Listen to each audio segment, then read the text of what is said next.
Thank you for the nice words. For pronouncing the name. This morning I was in another meeting and it was interesting. Someone from Australia pronounced the name. Very interesting. Yeah. So I think we have time around 45 minutes, an hour around. Yes. Or when do Zoom cuts off this meeting? It doesn't. It won't cut off. So okay. If it's shorter, slightly longer, that's fine. So 10 or 11 is okay. If you can interest us that long, Norbert, that's okay. I think it stops at 10:30. Yeah. 10:30. Good. So you can have another meeting this evening. Yes. Good. I think I should share my screen, but maybe I can. Can I add something to what you said? Yes, I'm working with people with Prader-Willi since 1996, and is there a problem? No. Okay. You can hear me? Yes. Okay. So since this time, I'm in contact with people with Prader-Willi, and I started learning from someone who was at the beginning of 20, and he lived in one of our group homes, and we do not know what he have and what the diagnosis was, but he do some special. He showed some special behavior, and then we have a look in his papers, and we see that there is a diagnosis called Prader-Willi syndrome, and we did not know. And so my own history is a little bit like searching and learning. And so I think all the things which I can present this evening or at other places is the result of learning from a beginning with zero of information. And many of the things we developed around these are not psychology for people with Prader-Willi. Many of the things we use here, or I can explain, are normal things which we use for people with other handicaps or without handicaps. So the pedagogical things and the psychological things are very normal things, but adapted to people with Prader-Willi. This is one of the things I learned over the last 25 years. At the beginning, it were only 4 people which we started, and up to now we have around 80 people, and some of them are children, or 15 of them are children in 2 group homes, and the others are in 8 other places, and all of them are adults. And the oldest are in the middle of 50 and going to the 60. Wow. So the youngest is 5 years old, and he is coming in one of our group homes for children. So the experience we made, or I made over the years, is beginning with the young adults, and then coming to the younger and coming to the older. So it is a big range of experience we could make, or I could make, over the last years. Yes, this is a little bit around the background, maybe. And if you have questions, as you said, Melissa, interrupt me, ask questions. I like to talk about these things, and if I know we have 3 or 4 hours, then we can do this. But maybe it's too tired for you.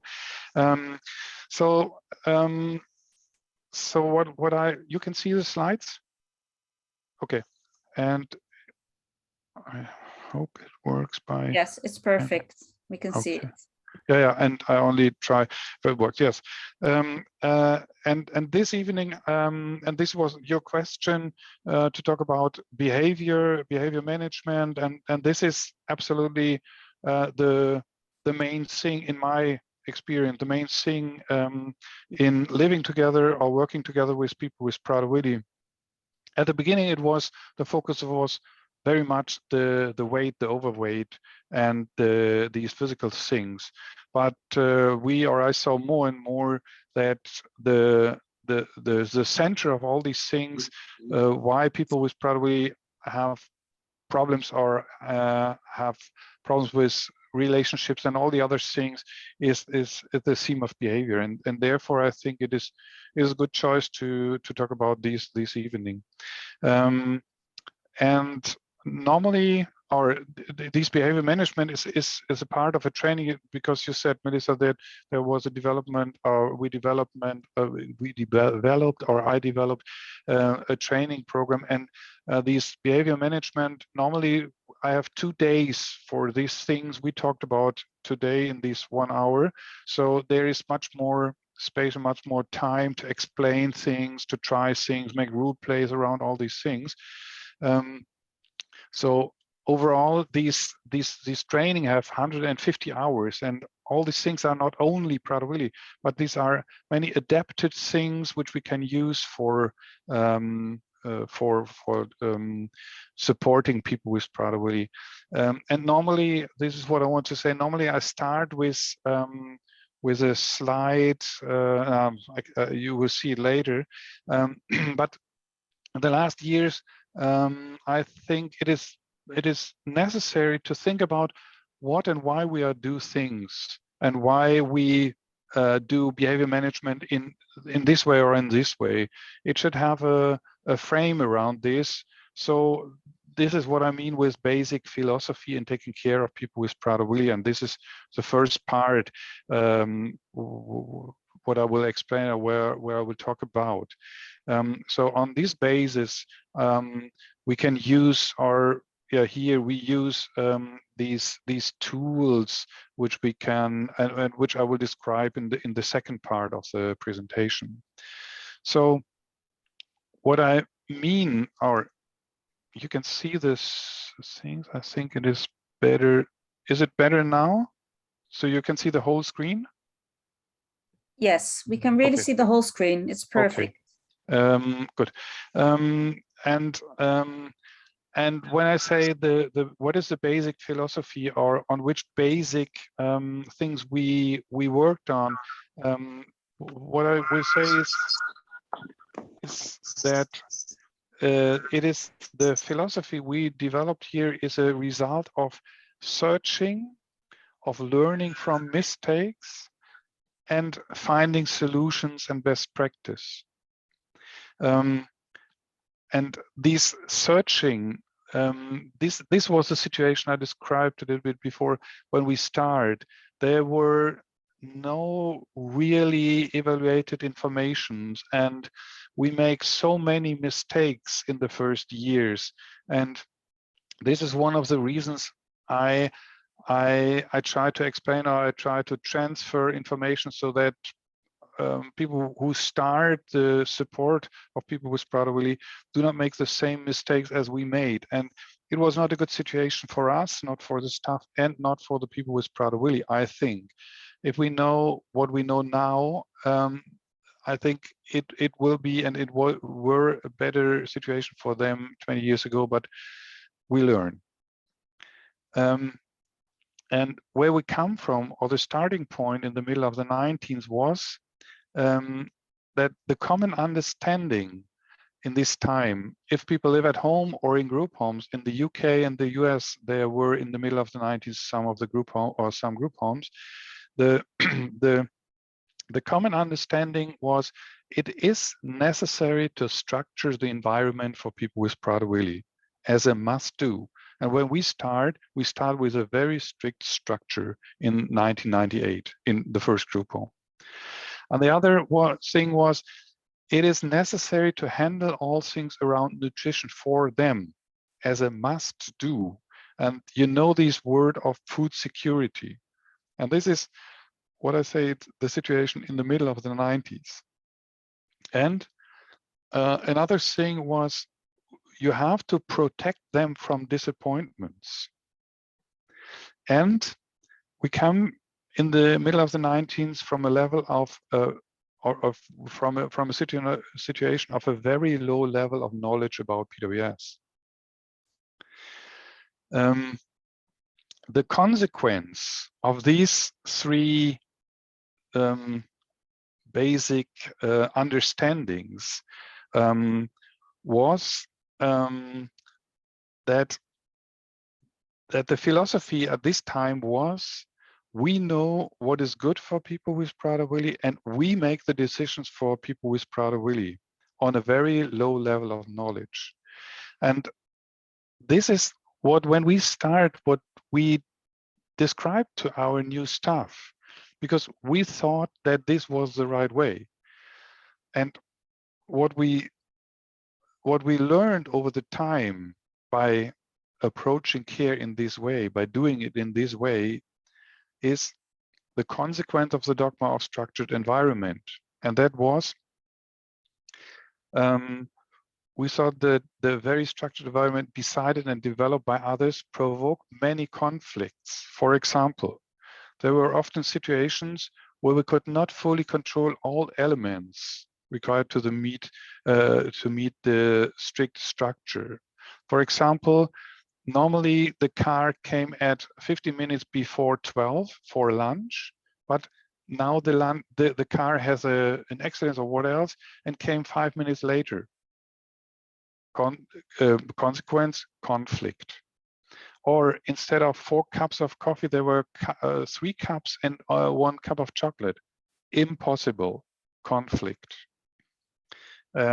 With this closed structure, we learned them to be inflexible and focused on this structure. So if we say 12 o'clock is lunch, 3 o'clock is something in between, 6 o'clock is dinner time, and so on and so on, we fix them and we learn them to be fixed on this very structured or strict structure. Often the person with Prader-Willi did not create the structure and feels that this is not my structure. And often they say, it's not my way, I don't want it in this way. And they do not accept this. And another thing was, we developed these things and we saw that they often do not understand this structure, but we think it is a good structure for them. And the consequence of this, they are against our structure, and conflicts and stress happens because of this dogma of we have to structure their environment. The consequence of the dogma of handling all things around nutrition for people with Prader-Willi is, when we do this in this way, we saw that forbidden things are interesting things. That's a normal thing for us too. If we have things over a long time not, and when we can have it, we take it because it is interesting. Or if someone say you cannot have these, then it's much more interesting as the other is neutral with this thing. And if we handle all these things for them, they have no chance to learn that food could be a normal part of life. And they have no chance to learn that handling with food can be positive responses. Always under this dogma of we handle all things around nutrition. And I know in some countries, they do not allow people with Prader-Willi to come in contact with nutrition.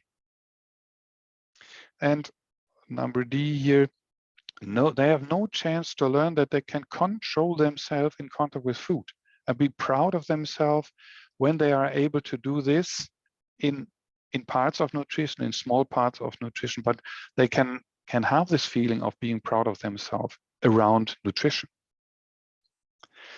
And the long-term consequence of this way is that they are totally dependent on others for nutrition over their whole life. So they have no chance to develop self-control by handling food. And I talk about the middle of the 19th and the things we see after this in the first 7, 8, or 10 years. So another thing, the consequence of the dogma of protect the person with Prader-Willi from disappointments. And what we saw over the time is we do not go with a person with Prader-Willi to the supermarket because we expect a conflict. And we do not want that they are disappointed about this, or we are disappointed about this. We decide not to go to a birthday party of friends because we expect a conflict, or to say no to another toy which he wants to have in the shop. Or we don't confront them with challenging behavior because we expect conflicts in the meaning of reflecting the conflict maybe an hour before or a day before. And the long-term consequence of protecting the person with PWS from disappointment is that we do not give them the chance to develop competences to learn to handle the situations around disappointments in the future by themselves. So they are dependent on others over their whole lifetime if we do not allow them to make experience with disappointments, fall down, stay up. And this is what we saw over the years, what we do with our very structured and very focused support and taking care. And the consequence of the starting point of low level of knowledge is what we do at the beginning were trial and error, and this characterized our work. Because when we see in the internet the information which were there, or the literature and the information from other countries, there were no really evaluated things. And I think today the situation is characterized by differentiated knowledge about genetics or physical things, cognitive, social, emotional characteristics, or the development situation of someone with Prader-Willi, and also the different development ages in different areas, maybe in moving, maybe in reading, maybe in thinking, maybe cognitions, maybe social competences, and they can have very, very different developmental age in these different areas. We develop training programs for people with PWS, for staff, and build up a really worldwide network of experts in IPSO. As a result of this, we have of this more knowledge we have the chance to offer people with PWS similar opportunities on the basis of this knowledge in all parts of the world by using these network of IPSO. But I know that that we have really different starting points in the world. I think in the Netherlands and Germany, I think they are similar. But when we talk about Africa or South America and all these countries, I think then we have to know it is not interesting if we reach our goals in 1 year or in 15 years. But the main thing is that we go this way, I think, on the same philosophy and in the same direction. And the philosophy of the parts of the basic things are the following things. So what we have to do in the future, or when we take care of people with Prader-Willi today, we have to reach for the highest possible knowledge about PWS. By using the PWS worldwide network. So the IPSO echoes, if it is the health echo, the caregivers echo, the leadership echo, or the Spanish-speaking echo. So these are options to get information, and not only about cognitive things or physical things. So it is necessary to really to know all these things, because then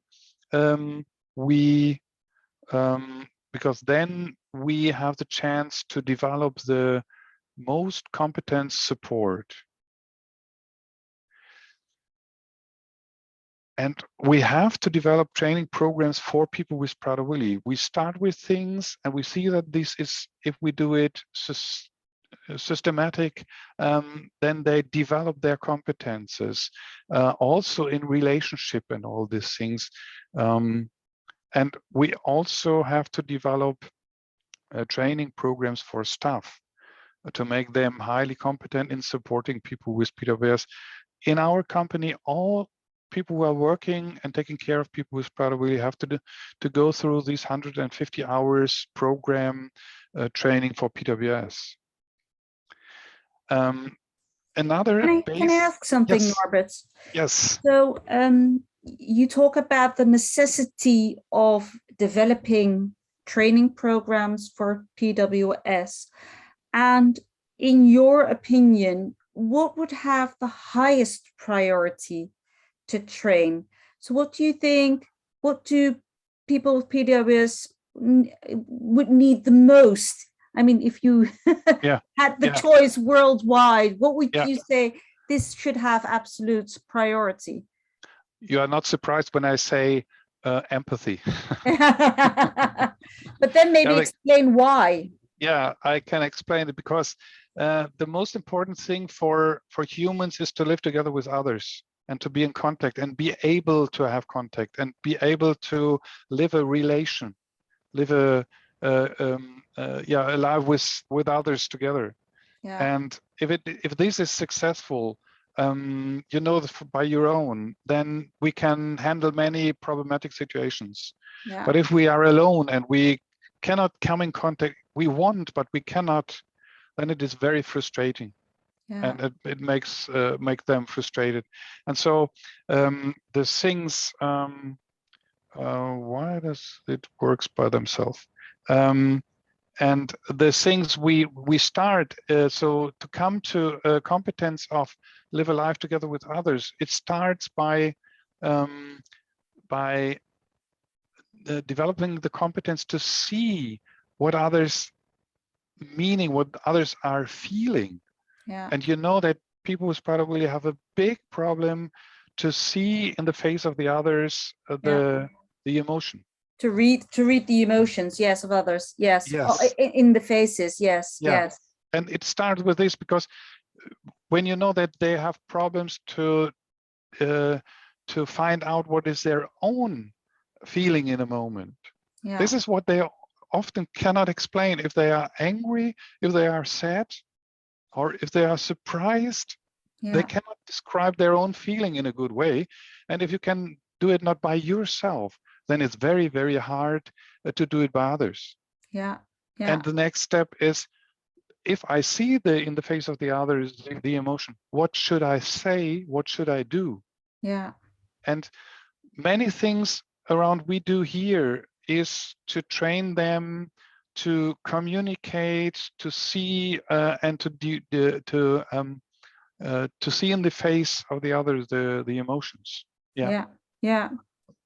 This is a part, or also the easy or the simple things in communication, to open a speech, to come in contact with someone, to open a conversation. And make a role play with these, and you will see what they are able to do, and you will see what they are not able to do. And reflect this with them. What happens? Maybe by a videotape or together in a group. And explain these things, and you see how competent or not competent they are.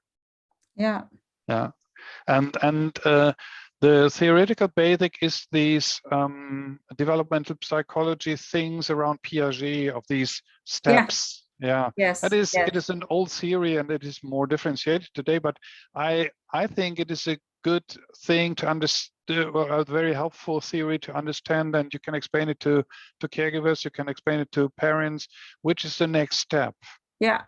Just a quick translation. Dus Norbert die zegt, veel van zijn van die training of de ideeën die hij heeft voeren terug op de ideeën van de psycholoog Piaget, een Zwitserse psycholoog, die eigenlijk de cognitieve ontwikkeling van kinderen van 0 tot ongeveer 18 jaar in kaart heeft gebracht. En daar baseert hij zich op maar de theorie heeft hij wat meer verfijnd. Just a quick. That's I think I understand what you say. But to add is that it is not only the cognitive development.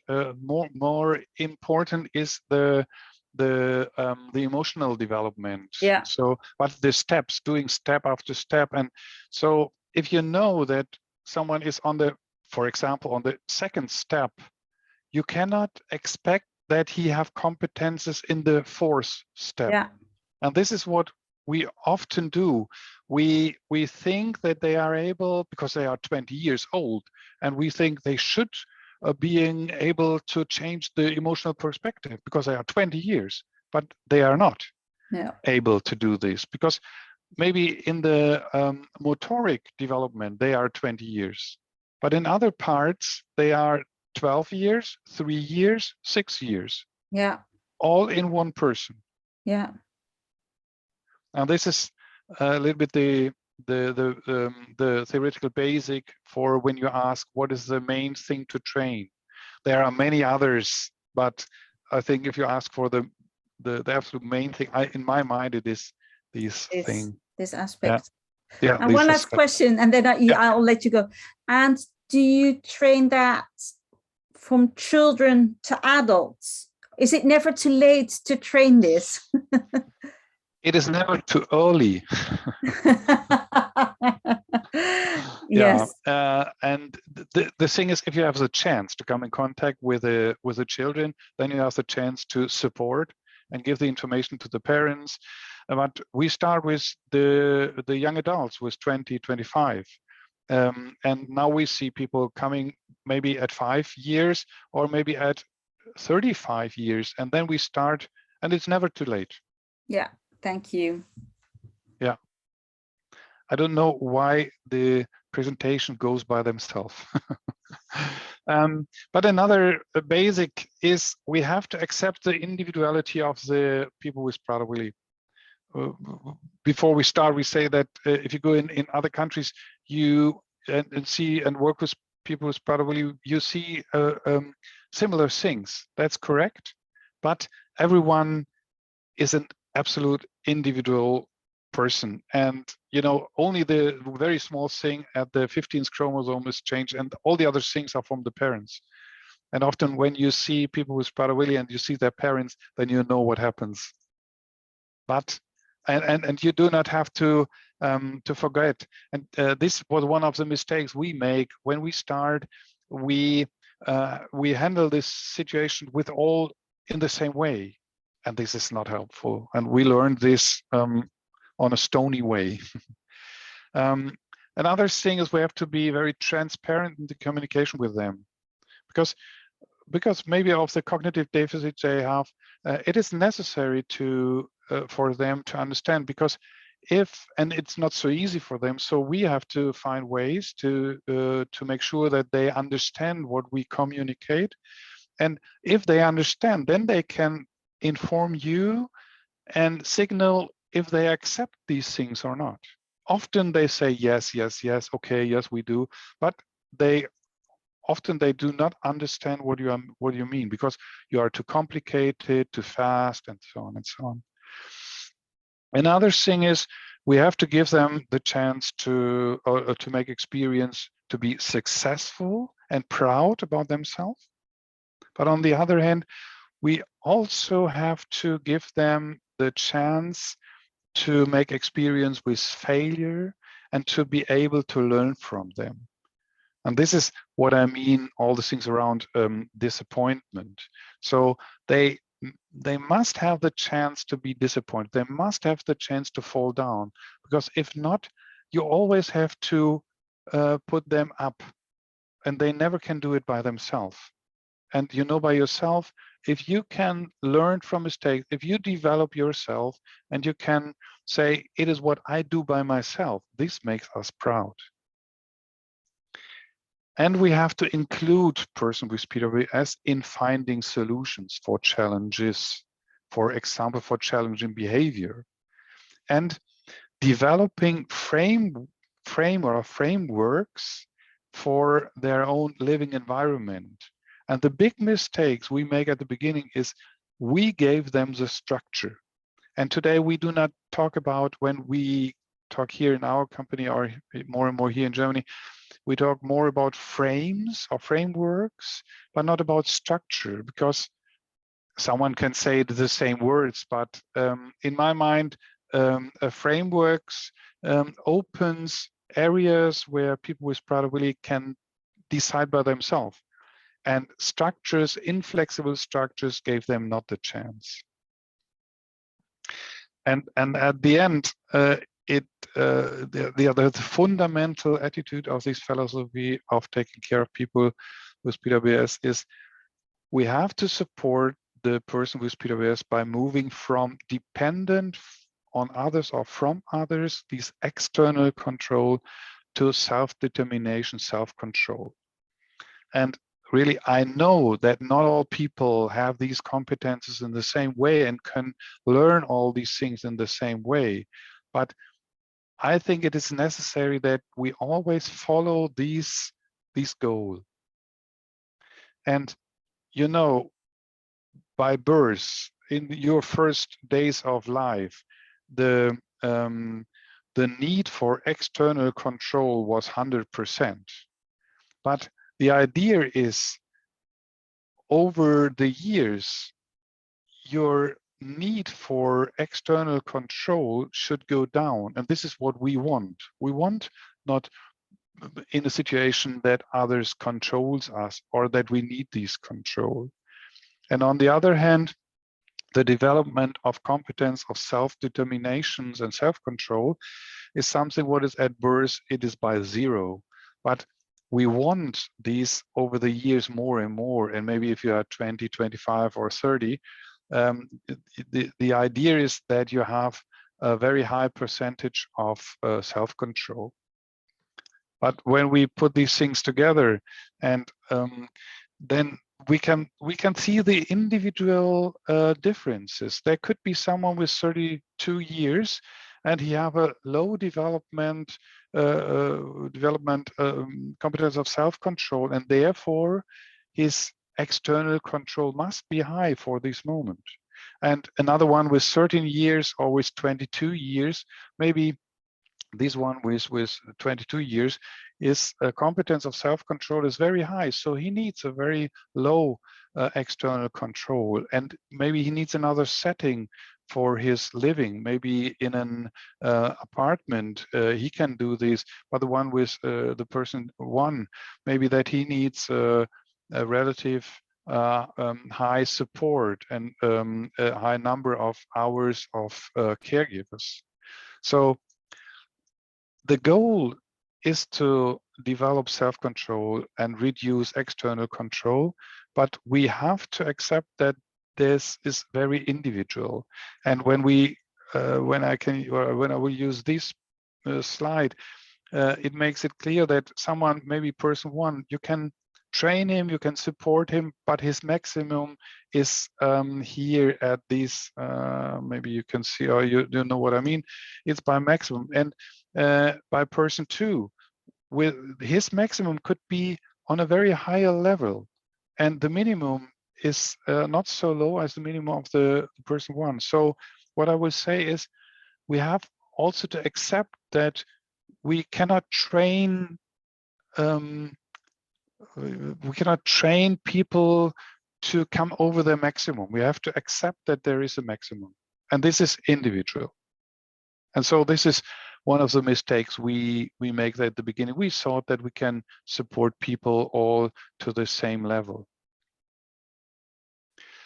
Yeah, these are the things which I want to explain, and what we learned over the years, that these basic statements should be our way, and should be the basic when we talk about behavior or handling challenging behavior. And this, how can we do this, could be the second part. And I think it's not 10, so we have a little bit of time, and I can start to explain. Norbert, can I just see if there, until now, are there any questions about this basic philosophy? So this change in external to a more internal control. Please feel free to ask. If you don't understand anything, it's a great opportunity to ask Norbert. And if nobody asks, then I would like to ask one more question, because I know it's a very real question within the Prader-Willi community, and it's about the idea of structure. So in your slide, you showed that structure can cause stress and conflict, but at the same time, one could say structure can also lessen stress. And so, there, in a way, do you feel there should be, so an unstructured environment might cause stress and conflict as well? So maybe you can tell something about that, on your view on what does this framework mean? Yes, and the framework is not the opposite of structure. It is not, now you can do what you want. This is not the philosophy. We know that people with Prader-Willi have a problem with making order and bringing things together. So if the environment is chaotic, then they are lost. Exactly. Yes, absolutely. But what I will say with this structure, coming from structure and going to framework, is the structure. When in the way we did the structure, it was too much. Over-structured, maybe. One could say.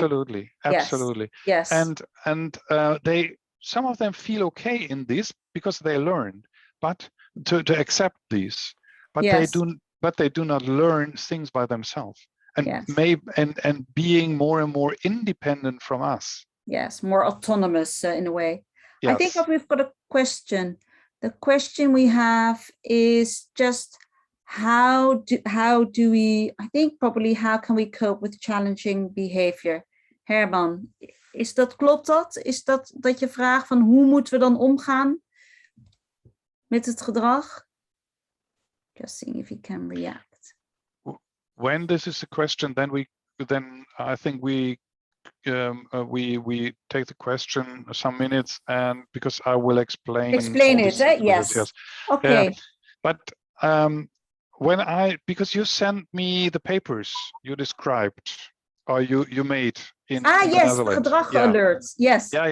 And I read in these papers, and I thought, okay, when I will make my presentation, there must be a really heavy discussion, because when I read the papers, I find many of these things of food security, do not allow them to have disappointments, and structure these things. Yes. And I'm really interested how the reaction is when I try to describe the philosophy of going in the way of more self-control and more self-esteem and more doing things by them and allow them to fall down. Yes.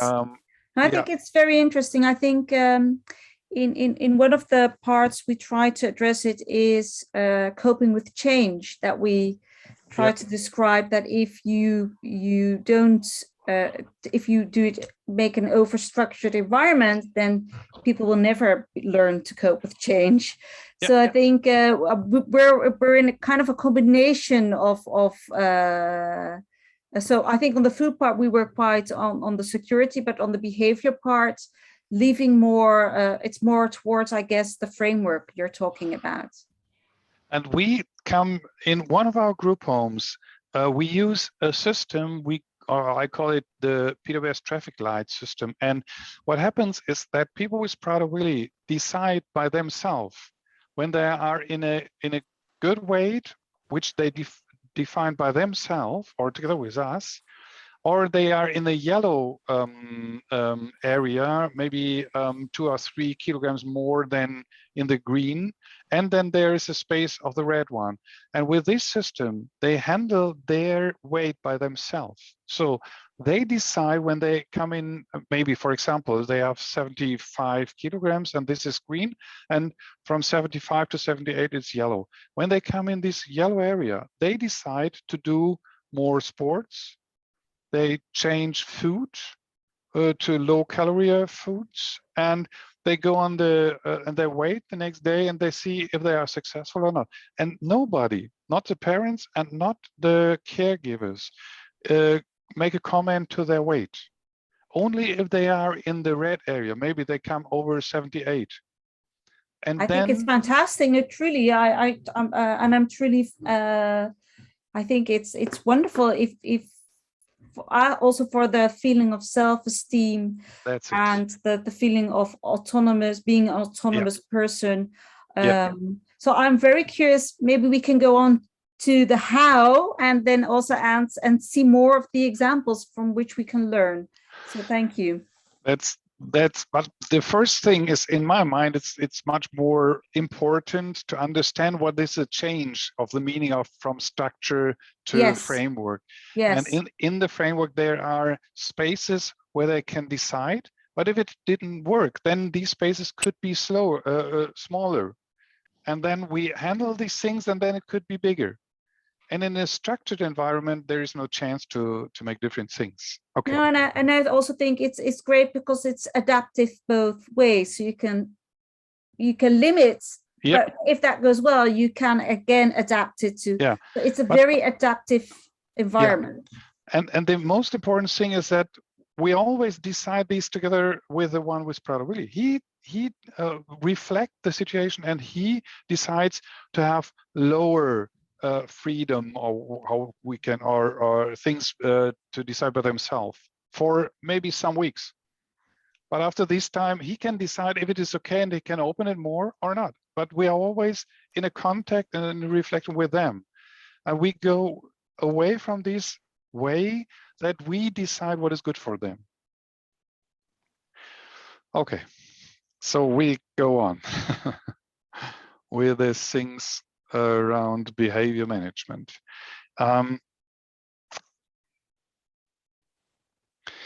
So I try to explain these things around behavior by this course or curve of a crisis situation or of a crisis. And what you see here is a situation that someone gets nervous, but he comes down, gets a little bit nervous, comes down, but then the arousal is going up and up and up, and then we have a crisis situation or challenging behavior. It could be 5 minutes, it could be 5 hours. But at the end, maybe they sleep or they come down in a way, then we have at least a situation of a normal level of arousal. And this is the time when they are normal, or we can talk with them. And this curve we can separate in a first part, and this part up to here, it is possible to come in contact with the one with Prader-Willi. Maybe he gets nervous, more nervous, and the level of arousal rises up. But up to here, it is possible to come in contact. So, and this is what we do, or what I will describe with prevention. So we have to think about the tools, the methods which we can use, which are helpful for people with Prader-Willi to prevent challenging behavior. And Norbert, there's one question. Yes. From Joanne Fink. She says, how many people live together in a group house? And what is the ratio of staff? The ratio of staff is nearly 1-to-1. So if we have, for example, 8 people in a group home, then we have 8 people in the staff, but they are not all together. 8 people are there. They have to take care 24 hours, 7 days a week. So you understand? So there's not continuously 8 staff members on the group. No, it will be too much. Yes, I was kind of surprised. Yes. Yeah, no, nobody wants this. No, the situation is often, and we have group homes from 8 to 12, and we have apartment living where people live in a single apartment or in an apartment for 2 people. So half of the group homes for adults are group homes, and half of the offers, and the other half of the offers are supported living. And the ratio is always the same, 1-to-1. Means that in a group home, maybe for 8 people in the morning, there are 2 people, then they go to work, and in the afternoon, there are 3 people from the staff. From the staff. Yes. Yes, thank you. Okay. So, Just one quick question before you go on. And Okay. what is the cognitive level of the people living in the home? Yeah. In my experience, 80% of people with Prader-Willi are in a mild to moderate cognitive deficit situation. Most of them are able to talk, to communicate, to read things in a very simple way, or to write things in a very simple way, and can calculate or mathematics in a simple way. Some more, some a little bit less. And we have only one person can talk only 2 words. But on the other hand, we have people who takes the train and, for example, he thought he have to have a gift for his father. He starts at 5 in the afternoon, go to the train, drive to the next city, go to a shop, buy things for his father, takes the train, come back, nothing happens. So this is the range. side. Yeah. Yes. Yeah. Yes. Yeah. Thank you. Okay. So yes, when we talk about people, then we talk about these 80% of people with Prader-Willi, I think the main group. So let me come back to this. Just I'm sorry, but we suddenly get some questions. I think maybe before you go into your okay. So another question is, who does the food shopping and cooking? More and more the staff together with the people with Prader-Willi. We start 25 years ago that only the staff do this, and today we have the situation in some of these group homes or apartment living situations that people are always involved, and also in cooking. Yeah. But when they go over the day, all the adult people go in a scheduled workshop and they get their lunch there, but the breakfast and the things for the evening or the weekend, they prepare. Some of them have things, some of them have an empty refrigerator.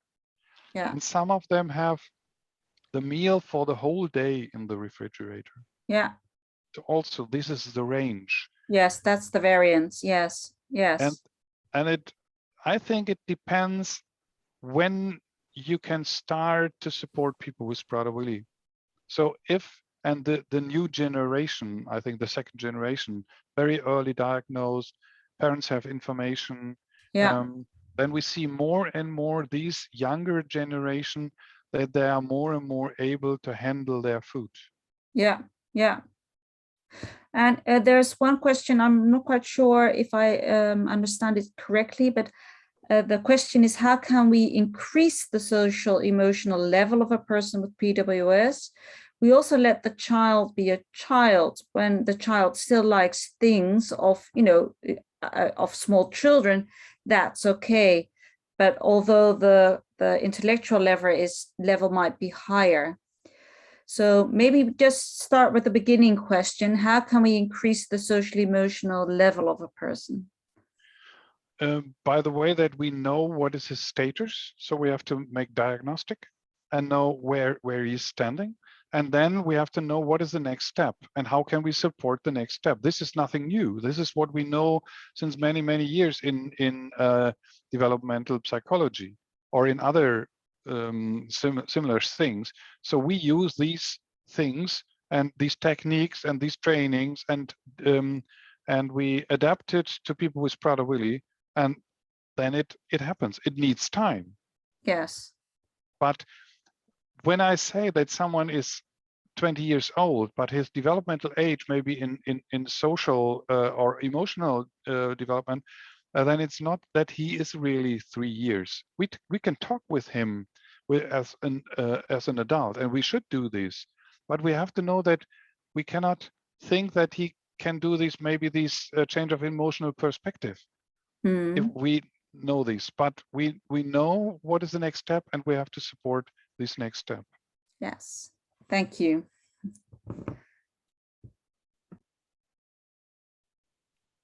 Are there other questions?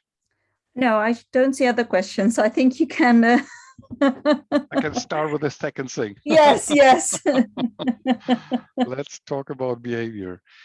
Yeah, and my idea was to explain this curve here and say up to this level, there is a good chance to involve and be in interaction with the one with Prader-Willi. But when he overcome this level here, then we see the challenging behavior, and then, and I think I should do this line too, and then we have a situation which we know by ourselves.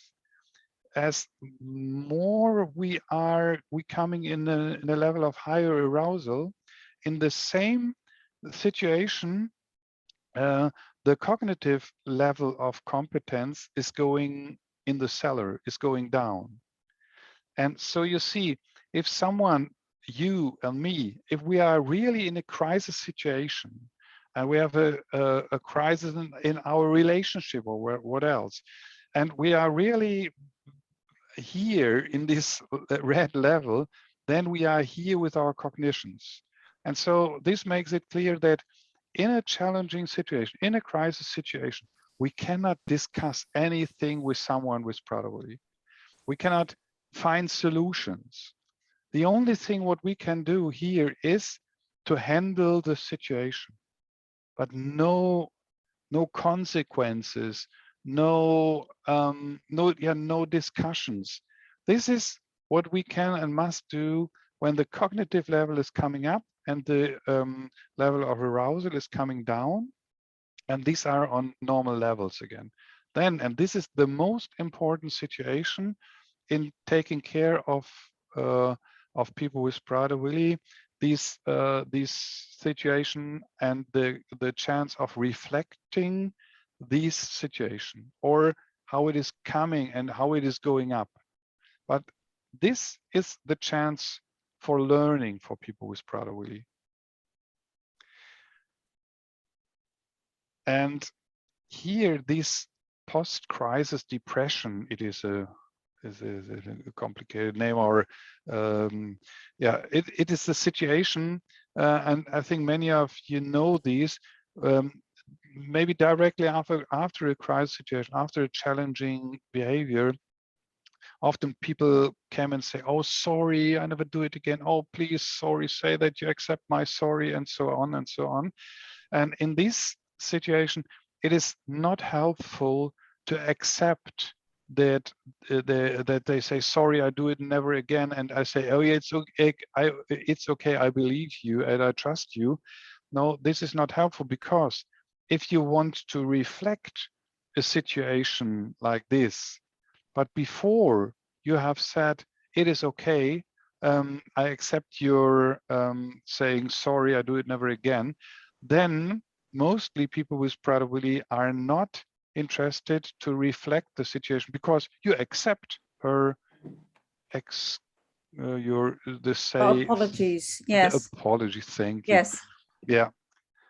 So, and yes, and to handle these curve, or to handle the situation when you see that a crisis situation is coming, or to handle the crisis situation and to handle the post-crisis depression and the reflection, is the basic for all of these is to understand what is behind the behavior, what we see, or with other words, what will the one with Prader-Willi say us with his behavior.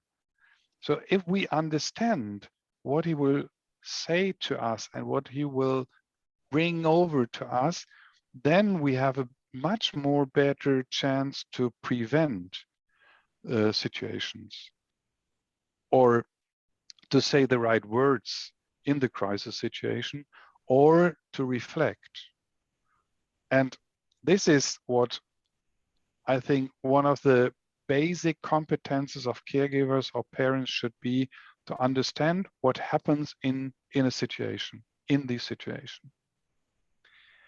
And a method to have a chance for a better understanding and to understand what is behind or beyond, or what he will or she will tell us, is this a method of the behavior analysis. And I think I should go through this a little bit faster, but I will show you what I mean with behavior analysis, or what are the parts of this. So, for example, there's someone who is in front of you and he is shouting very loud. So, what can we do to understand these shouting and standing in front of us? The first thing is to analyze the behavior in the situation.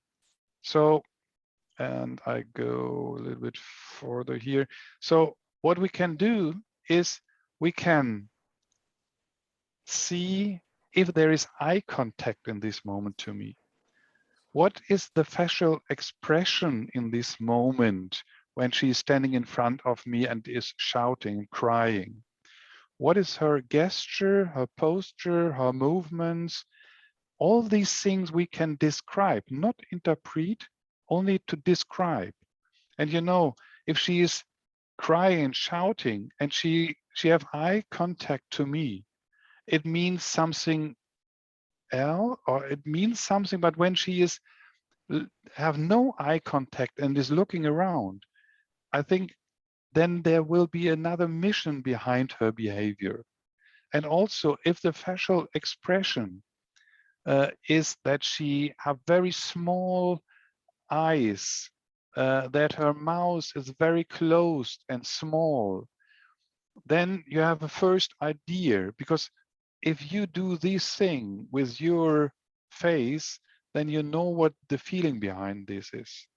So the first step is to describe these things, what you can see, the physical signals. The next part, to understand what happens in this situation, is what do you think is the perception? Is her perception very open or very, very closed, like in a tunnel? This is necessary to know, because if you want to make an intervention, it is necessary if the view is very open or very small. And if it is very small, like in a tunnel, then you have to come in this tunnel so that they can see you, or that she or he can see you, or you have to make a very loud noise. But if the view is very open, you have a chance for other interventions. The other thing is, what we have to ask ourselves is, what is the thinking in this moment, in this situation when she's in front of us and she's crying, shouting? What is this thing which is in her mind in this moment? And is this in each situation or in similar situation the same? Is this a cognitive rule or a pattern? And the other thing is, what do you think in this moment is her feeling? Is she sad, or is she angry, or is she happy? And to have an idea what the emotion is, therefore, it is very helpful if you do the things under 1.1, these physical signals, describe and not interpret. If you describe this in a good way, then you have a better idea of what is the emotion behind this. And then very important thing is, are there physical characteristics? Sometimes we think she's angry, but in reality, her teeth is different, or she was not at the toilet for 5 days. And you know, people with Prader-Willi have not such a good feeling about their stimuli in their body, but they feel that something is different. And if they have no answer for this, maybe this could be the reason why she's crying, because she cannot say, in my body is something wrong. No, her way is to cry. So what I mean is, we always have, if we make these analyses, we have to ask ourselves, could it be that there are physical characteristics, specialities, that they forget to use their medication, or that there is pain, but she cannot describe it in this way. So, and at this moment, the first question when I do this in a seminar, I ask the participants, in this moment, what do you think? What is your hypothesis? What is behind this behavior? She's standing in front of you, crying, looking in your face, doing these gesture, posture, movements. What is your first hypothesis? So then they write it down, and then we go on with the behavior analysis, and then I should come back to this overview. So the next thing, this is what we did in the first step, analyze the behavior in the situation. And the next question is, are there important things around this situation? Is there loud music? Are there other people? Is it raining outside? Is it dark? Is it very hot? Is there something surprising things which can influence the behavior of the one who is standing in front of us and is crying? And the questions by this is, what was present, persons, or what was happening around her, which processes? And is anything unusual in the environment? The next question is, what happens just before, maybe 5 minutes, a day, a week before? Maybe yesterday, this girl gets a telephone call from her grandmother, and the grandmother said, oh, I feel not good. I think I have to go in the hospital. And maybe just a minute before she's in front of me and standing and crying, maybe she remembers the telephone call with her grandmother. Then she feels angry, sad, or unsure, and she has no other way as crying and shouting. But normally she wants to say, I am nervous about my grandmother, but she has no way to do this. So Norbert, yes. can I, because this, there are some questions that might match this part, number 3. Yes. Joanne Fink says, in our experience is that besides concrete problems leading to an outburst, we notice that outbursts seem also to happen periodically, as if somebody just needs to blow off some steam. So probably building up stress and just having to release the stress. Do you recognize this sort of buildup, which needs kind of an outlet? Yeah, sometimes if you see the curve here at the beginning, I think if someone is able to handle these things going up and down, but it will be more and more, and it comes to a point where it's too much. Yeah. And then it needs these, or then what I say, when they come over this point, they let it go. Yeah.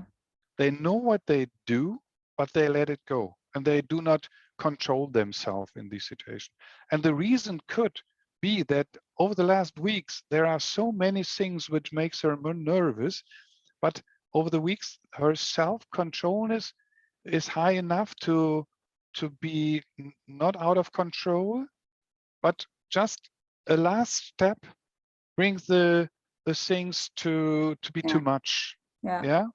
And so, but also it could be that that physical things, organic things change over the time. And it could be also a reason for feeling not good. Maybe maybe medications. Maybe you have you get all maybe every 3 weeks or every 4 weeks you get your medication. And maybe at the beginning the level is relatively high, and at the end it's relatively low. It could also be an explanation for having these tantra, having these situations in a rhythm. Yes, because somebody else says with us, it's very clear that the typical challenging PWS behavior increases with illness. Sorry. So that challenging behavior can increase when somebody's becoming ill. That the challenging behavior increases gets more and more. When somebody is getting ill. So if I would get a flu. Yes, Yes. Absolutely. And this is what I mean. They cannot describe what is the situation. They have no words for this.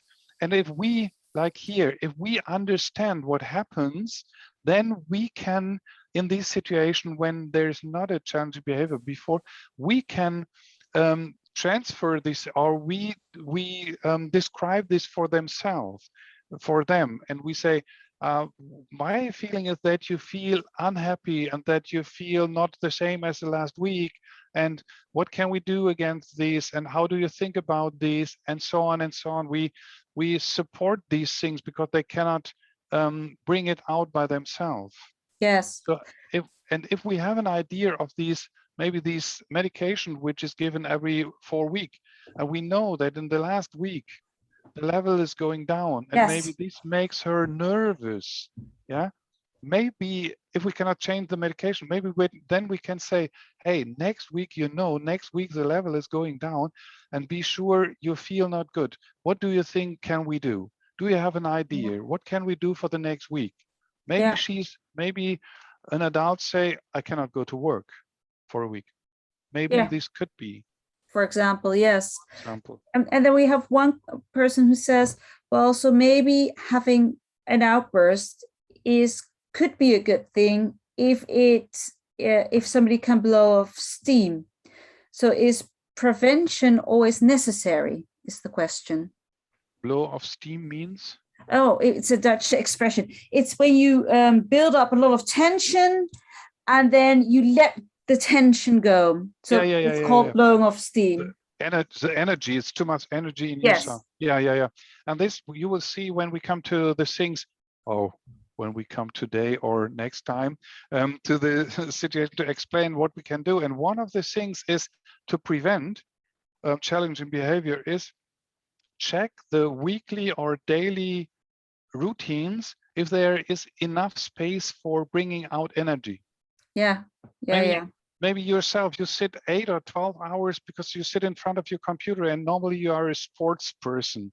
And then in the evening, you get nervous more and more. And the reason is you have your schedule, your daily schedule allows not to bring out the energy. And then it's our part to think with them about this. And it's our part to be flexible enough to change the routines. Yeah. But the first thing is we have to understand that this could be something. And the underlying message of the behavior. What? Sorry, the underlying message of the behavior. What is somebody telling me? Yes. And you should not forget these 1.6 are their physical characteristics. And it could be that there is too much energy in my body and I do not know what to do with this. And you know that people, you feel this and you can explain it by yourself what happens in your body. But people with Prader-Willi have not these things that they cannot interpret the signals from their body in the good way as you can do. And you have an idea what you can do. Make a break, run for 50 minutes and then come back to the computer, and they have not the competence to do this in such a structured and good way. Then, and their way sometimes is to have an explosion. But when we understand what could be behind, then, and therefore what I say is that every challenging situation, every crisis is a big chance here. Yeah, there was a crisis situation, she's crying, and a day later she explains, yes, I feel something like I should, you will say, I should have run yesterday, then I have no challenging behavior. And this is what our job is. And this is the main task for the caregivers, to find out, to understand, and to develop with her new ways of handling this situation when she gets nervous because there is not enough sports. Yes, there was one question of a parent in the chat who asked, so how should I react in the post-crisis depression? Just before there's space to reflect, what should you do during the post-crisis depression? So often the situation is, especially by the children or the young adults, that they come and they say, oh, sorry, I do not want to take it. And then, yes, I am there. I take you in my arms.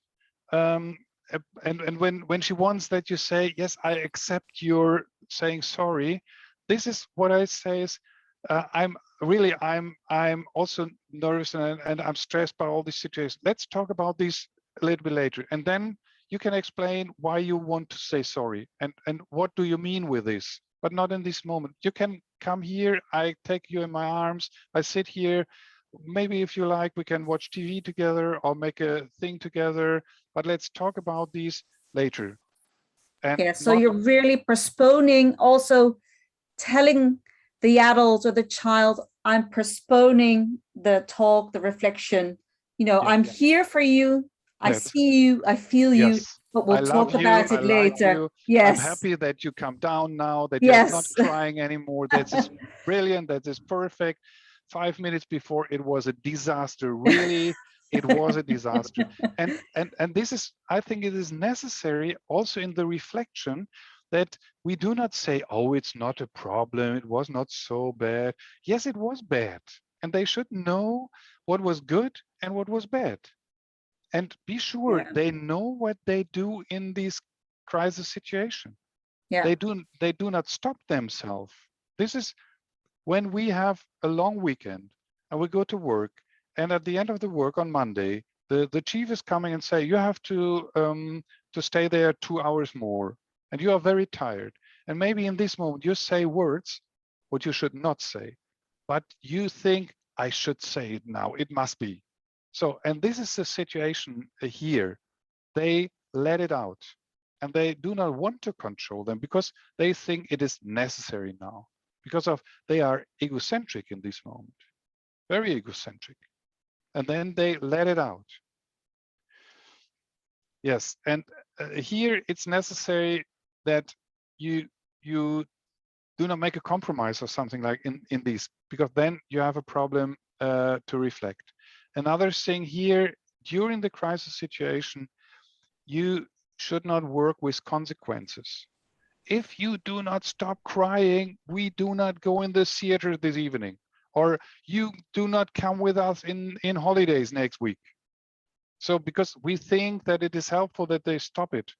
No, they do not hear you because they are here. They are so down with their cognitive competences. Like when we are in a relationship conflict, then some of us are also, next days we always say, oh, sorry, I was stupid. And this is the situation which we know about ourselves, and this is also the situation of people with Prader-Willi. Yes, and there's another question. A parent says, so how do you see when somebody is leaving the post-crisis depression and entering the reflection? So this seems to be a subtle transition, the parent says. Yeah, I think if parents know their children, they know this situation when they are in a normal situation. What we often use is that after this post-crisis depression comes a time that these two people, maybe one of the staff and the one with Prader-Willi, have a distance. Maybe that one is in this room, one is in this room, that there is a split.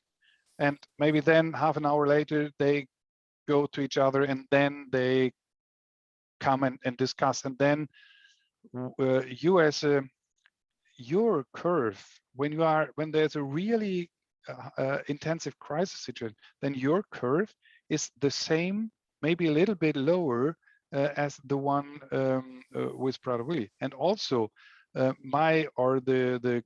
curve, the green curve from the staff is also this. And they also need time to come back to a normal level. So when they are crying, or maybe when they are against with you with a knife or something like this, your level of arousal is also high. And also you need time to come down. And sometimes the staff say, I am not able to discuss it now because I'm really nervous about the situation which happens. And I'm unhappy about the situation and I cannot discuss it now and I cannot reflect with you now. Sometimes the people with Prader-Willi wants to reflect, but it is okay to say, no, I'm not able in this moment. I can be with you, I can hold you, but I cannot talk.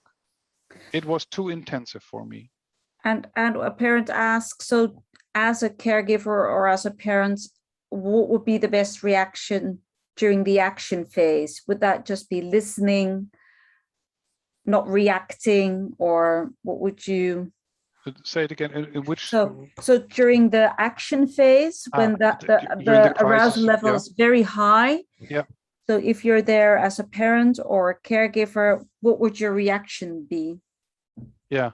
Maybe then we jump a little bit here in these. I'm just looking slides. At the time. It's 10:09, and we have to find a way to do the other things. Yeah. But let me come to these things that are handling. So there are 3 key statements by handling behavioral disorder or challenging question.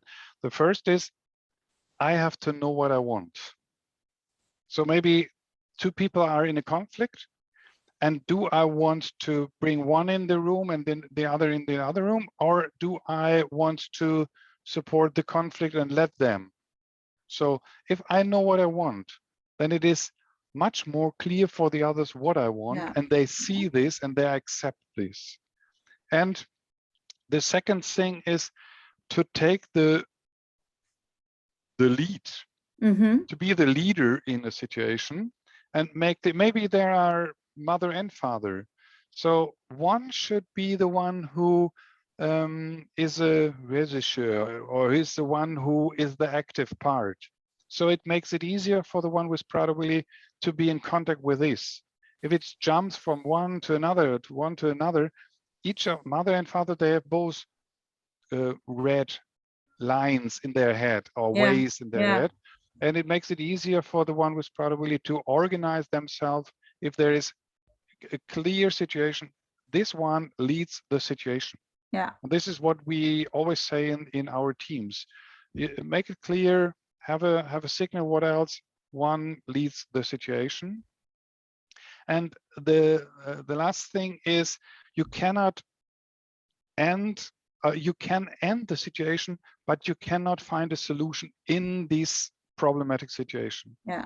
Don't have this goal, because if you have this goal, then you overwhelm yourself. This is not possible in this moment. Therefore, it's time after this. And we have to do this, because one known thing is that people with Prader-Willi do not learn by their own mistakes or from their own mistakes by themselves. You and me and I, we do this. We make a mistake 1 or 2 or 3 times, but latest when it costs money or we lose our job, or so then we learn. But this is what people with Prader-Willi do not by themselves. So, and this is one of our biggest tasks, to help them to learn new patterns, new behavior in the same situation next time. Yes. But so reflection is really key. Absolutely. To give people with Prader-Willi the opportunity to learn. Yeah.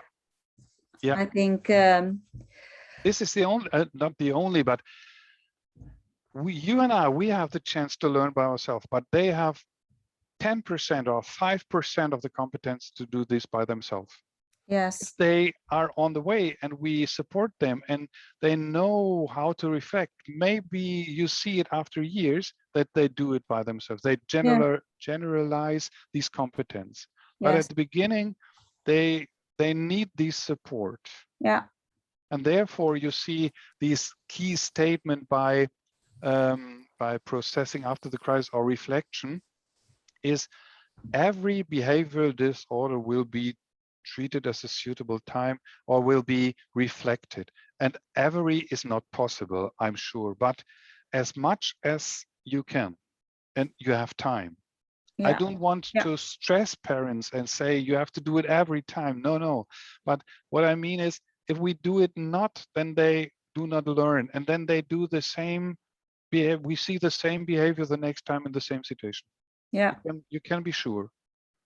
Yeah. So use this time, then it is helpful and it costs you less time in the future. Yes.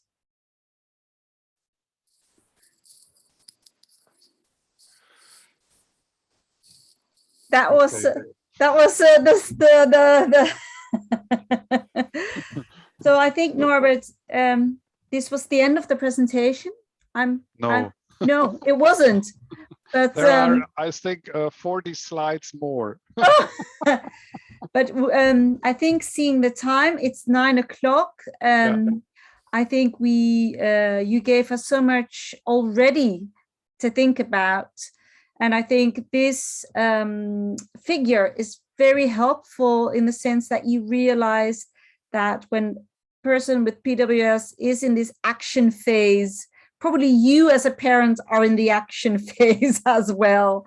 Yeah. So it doesn't make sense to talk, to discuss, because nobody will learn anything of the situation and it might escalate. And so it's great to see, that there will be a chance, but you just have to give it some time to be able to reflect. And also in the reflection phase, give people with Prader-Willi a real opportunity to learn and to learn together, I think. And the next step will be to show you all the tools you can use in the prevention, in the crisis situation, and in the reflection. And maybe we can have a next thing in a year or half a year or some months later, so that we start. And what I do today is more given information about the basic philosophy and about the main ideas of how a crisis situation develops and what are the main things. But the concrete techniques, the concrete tools, the toolbox for each of these parts, maybe we have time in a second. Yes, thing. I think a parent says, or two parents are very curious about the tools.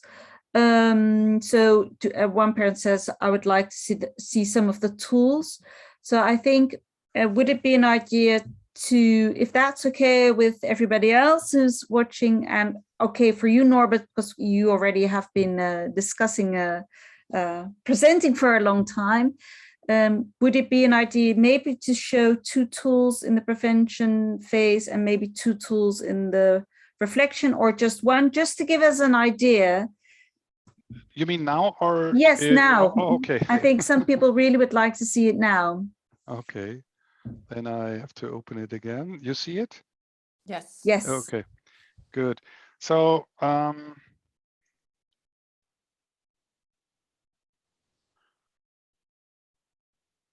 okay, one of the things is prevention.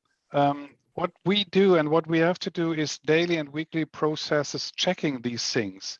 The structure and daily is, so let's have a look. The day program or the week program, is it reasonable? Is it too difficult, too hard, too stressful? Is it mentally changing enough?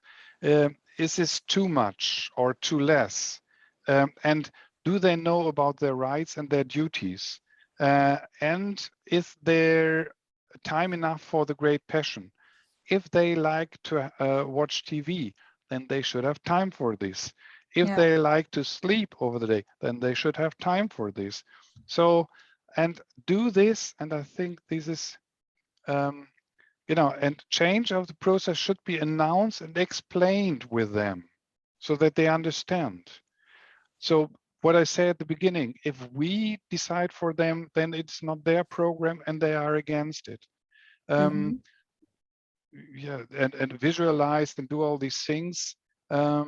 Yes, and at the end, explain the one with Prader-Willi what you develop, what you change. Because often they say, yes, I understand, but you know that they understand when they can describe it in their own words. This is also a technique which we use when we make the reflection, and we developed a behavior for the next situation, and At the end, maybe I ask him, do you understand what we discussed today? He say, yes, yes. But the better question is, can you explain what we decide or what you decide to do next time? And when he can explain it, then you know he understands this in this moment. It is not, I'm not sure that he do this in the next moment, but then the next crisis come, then we reflect, then we can ask, we make a decision last time, but I see it didn't work. What do you think we have to change? Then we find a new solution. He tries, he have negative situation. So we do this again and again and again. And so we come, every time we come to a better solution. Yeah. But we have to, to do this at the end. Another energy reduction. This is what we talked about.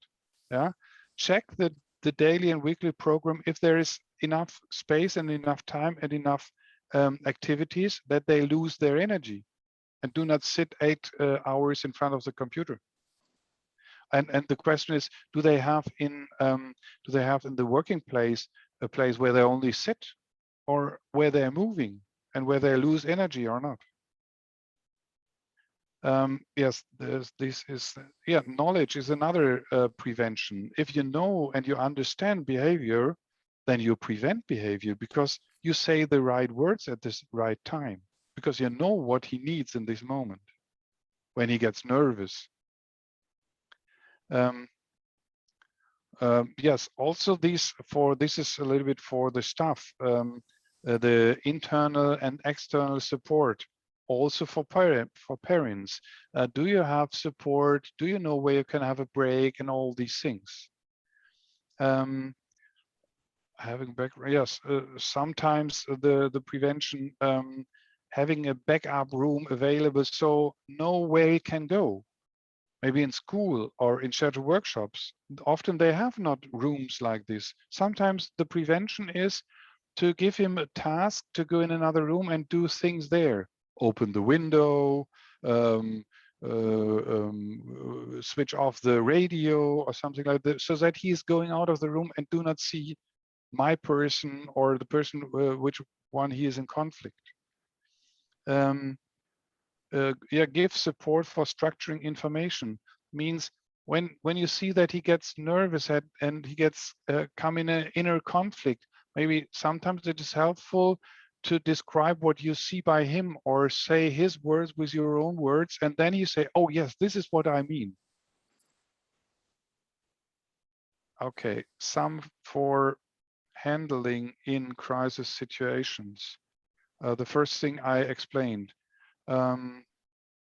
Yes, in a crisis, in a challenging behavior, it could be helpful to give him space enough to run, to make a distance, to give him the space to do what he wants, to bring out the energy.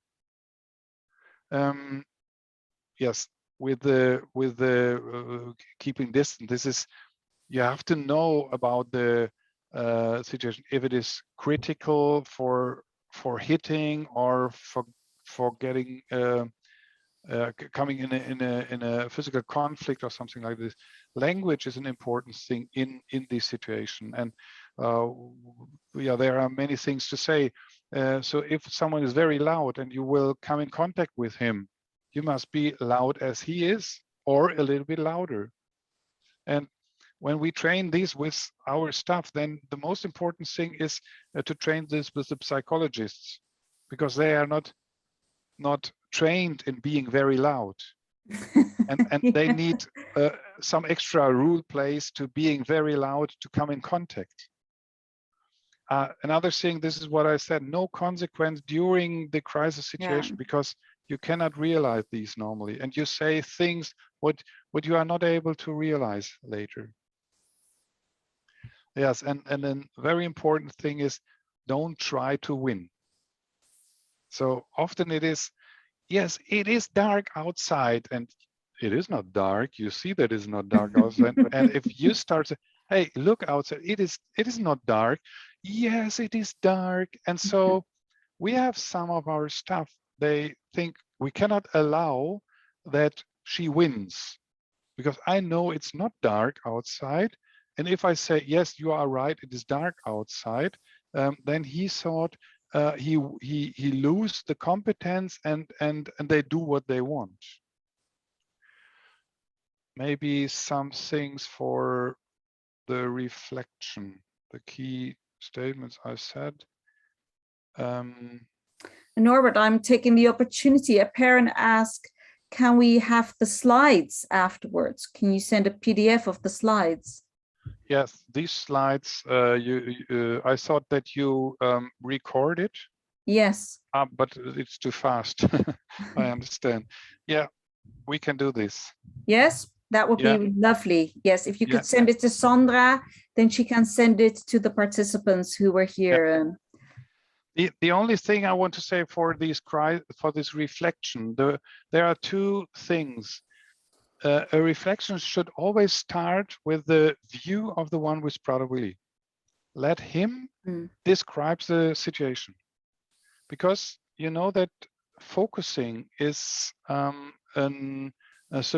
symptom of the syndrome, and sometimes they focus on things and they make them nervous. We never see these things. Yeah. So let them describe. And the second thing is in each finding solution, in each way of finding solution, there must be involved the change of perspective. So in the way, what do you think when other people steal things from you? What is your feeling? And now think, what is the feeling of the other? So each every reflection must have these support the change of perspective, so that they learn to do this more and more. Yeah. And many other things. Well, thank you for just showing us some of the options you have as a caregiver or as a parent in the phase of prevention, or for preventing an outburst, or if an outburst has happened, how we can reflect on that outburst. And it's great to be able to have the PowerPoints. And maybe, Sandra, we can discuss another webinar if parents are interested, so we can just talk about the very practical side, having heard the philosophy, the basic understanding of behavior. So, Norbert, I think we owe you, oh, there's one question. Could getting louder than the person with PWS not be a sign for the person with PWS that you want to win? Yes, and it's only the first second. So if someone is in his mind and he's thinking always the same, they don't want, and he's crying very, very loud. And if you want to help him, you have to have the chance to interact with him. And maybe I do something like this. I think some of the people here wake up now. Only for a second, only for a second, and then I do not clap again, and I'm not loud again. But in this moment, when I'm, maybe I can do it, but my wife wake up. It's just to establish contact. And to come in contact, and then you can do other things. But this is only this is a tool to come in contact. Yeah. And when it is, sometimes it's too dangerous to come in a physical contact to someone. But in a distance, maybe 2 or 3 meters, you're in a distance, and then you make loud things, or with your voice very loud. Then he turns around and see you. If you do not do this, then he didn't see it because he is in a tunnel. Yeah. Clear. It's just a tool. It's not something you keep on doing, just to clarify it. Not to win. Yes. Thank you. So a huge applause for you, Norbert, for this very interesting talk. And what I find really touching and moving, it's your experience over years. It's not just superficial knowledge. It's also looking back, reflecting on the transition you made from a far more structured environment to working in a more adaptive framework. And I think we can all learn from that as caregivers and as a parent. So thank you very much for sharing that philosophy with us. So I also want to thank the Dutch Prader-Willi organization, Sandra, who's sitting there, who has organized this. Thank you so much. And if people are interested in the behavioral alerts, de gedragboekjes, je kan altijd naar Sandra mailen en dan stuurt ze een boekje toe. And a last reminder, on Wednesday, the 15th of December, hopefully, if Corona regulations allow for it, there will be a live Zoom café with Laura de Graaf in Rotterdam. So keep your eye on Facebook and you can see if and when that's happening exactly. So I would like to thank all of you, and mostly, of course, you, Norbert, for being with us. You can maybe just stay tuned in for a little while, and I would like the others to leave the session, and hopefully we will see you next time. Dus dank jullie wel aan iedereen en jullie mogen de Zoom-sessie verlaten. En ook natuurlijk iets voor Norbert in de chat zetten. Dat is heel fijn. En we sturen de PowerPoint nog na. So people are writing very nice things for you in the chat. So maybe while you're reading the chat, everybody else is leaving the Zoom session.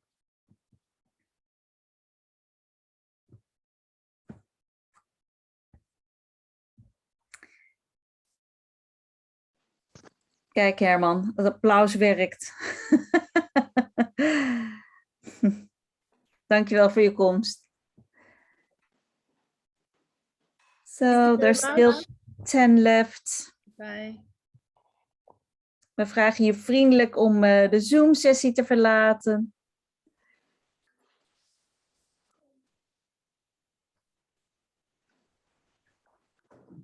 Ik ben nog heel even blijven hangen. Dat is ook Yeah. Okay, I think we're just with the 4 of us now. I think people said some lovely things for you, Norbert. Thank you so much. And I really enjoyed it very much. And also the questions you have about our own books, which really also set me, kept, I think, no,